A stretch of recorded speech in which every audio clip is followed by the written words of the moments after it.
Hello there, welcome back to the channel. In today's video I will show you how to cancel Rocket Money subscription.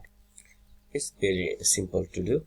First, what you have to do, open Rocket Money app on your device. After opening it, log in with your credentials. Then after logging in, you will see your home page here. Then tap on settings icon from the top right.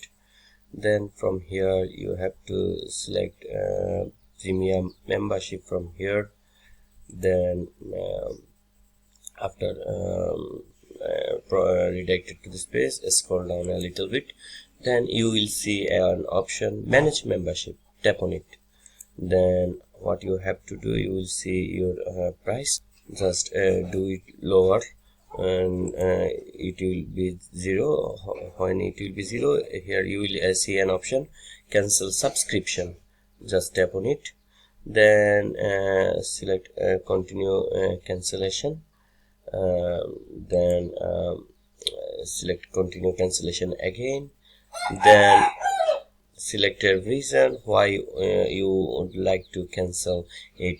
Then after selecting it, it will be cancelled. And that's how you can cancel Rocket Money subscription.